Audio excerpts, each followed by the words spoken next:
안녕하세요. 미니스탁맨입니다. 2022년 1월 14일 장기 투자를 잘하기 위해서는 내 주변 상황을 여유 있게 만들어야 된다라는 주제로 미니스탁 매수일지 말씀드려 보겠습니다. 이날 미장은 위와 같았습니다. 많이 또 내리는 날이었습니다. 지수 최고점 대비 다우 마이너스 1.9%, 나스닥 마이너스 7.8% 많이 내렸습니다. S&P 500 마이너스 2.9%입니다. 뉴욕 마감 기사 간단히 살펴보겠습니다. 첫 번째, 기술주 일제 하락했다. 테슬라 6.75% 내렸다. 나스닥이 지수 최고점 대비해서 거의 마이너스 8% 가까이 내려온 상황인데요.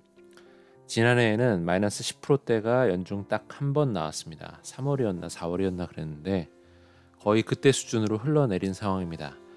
이제 좀 곡소리가 여기저기서 나오는 느낌이어서 현금 비중을 조절해 두셨던 분은 좀 현금을 가지고 매수를 들어가는 것도 한 방법이 아닐까라는 생각이 듭니다.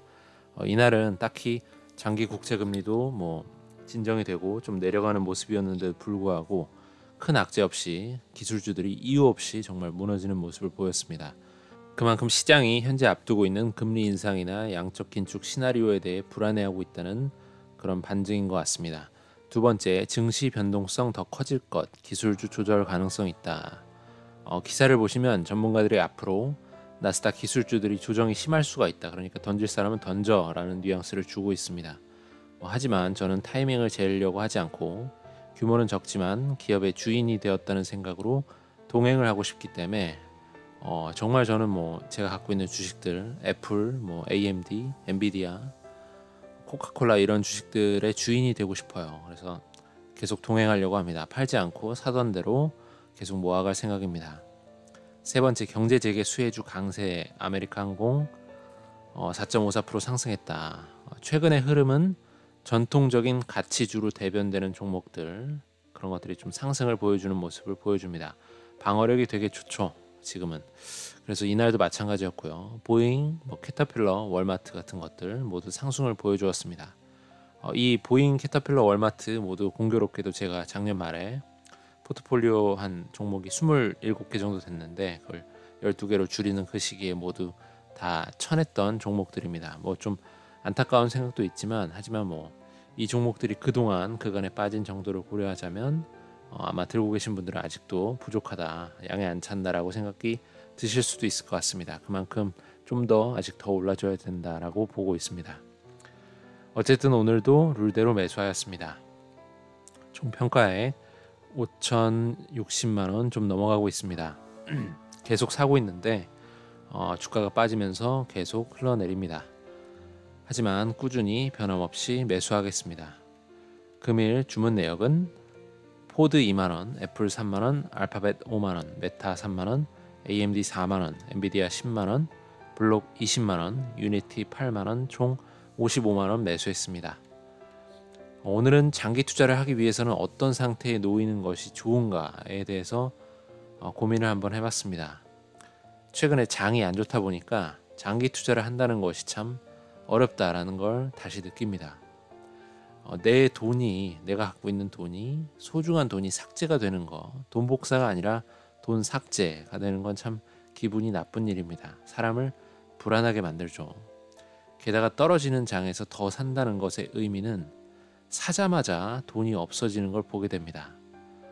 미니스탁은 매수의 시간차가 좀 있으니까 다음날 확인하니까 조금 나을 수도 있어요, 마음이. 근데 어쨌든 본 계좌에서 HTS나 MTS에서 장중에 흘러내릴 때 사시면 바로 돈이 없어지는 걸 보이게 되죠. 그러면 또 조금 이따 살 걸 이렇게 됩니다. 주식이 참 어렵죠. 그래서 장기 투자를 잘하기 위해서는 아이러니하게도 부자여야 된다라는 생각이 먼저 들었습니다. 장기 투자를 위해서는 목숨 걸린 돈이라면 이 변동성이 높은 시장에서 장기로 들고 가기가 무척 힘이 듭니다. 내가 내린 돈에 대한 선택과 판단을 내가 완전히 신뢰할 수가 없습니다. 그렇기 때문에 이거 내가 모르는 뭔가가 있는 거 아니야? 혹은 잘못 결정한 거 아닐까라고 수없이 고민하고 망설이게 되죠. 저 역시 마찬가지입니다. 저희 집은 4인 가족인데 제가 선장격이죠. 아빠니까요. 주가가 내리는 모습을 보게 되면 제가 내렸던 판단이 우리 아이들 장난감이나 뭐 맛있는 거 하나라도, 치킨 하나라도 더 사줄 수가 있는 돈을 내가 없애버리는 건가 하는 자괴감에 빠질 때가 많습니다. 부자라고 앞서 표현하긴 했는데 좀 더 구체적으로 보면 여유가 있는 돈을 가지고 투자를 하는 사람만이 장기로 가져갈 수 있지 않을까라는 생각을 하게 됩니다. 여유가 있는 돈이려면 일단 살고 있는 집이 내 집이면 더 좋겠죠. 주거 비용에 대한 걱정 없이 안정된 느낌을 가질 것이니까요. 그리고 일정한 고정소득이 있는 사람이면 더 좋을 겁니다. 당연히 월 소득에 대비해서 계획을 잡을 수가 있으니까요. 소비 계획뿐만 아니라 투자 계획까지. 차가 이미 있는 사람이면 더 좋을 겁니다. 차를 사느니 마느니 차가 없으면 그런 고민들을 하잖아요. 그런 고민에서 일단 벗어나 있으니까요. 이런 모든 주식과 상관없어 보이는 상황들이, 나의 상황들이 사실은 장기 투자와 관련이 되어 있다 볼 수도 있는 겁니다. 이런 조건을 충족하는 사람은 부자까지는 아닐 수도 있겠지만 그래도 좀 여유는 있다라고 말할 수 있을 거고, 그런 사람이 좀 더 장기 투자에 유리하다라는 생각이 당연히 들게 됩니다.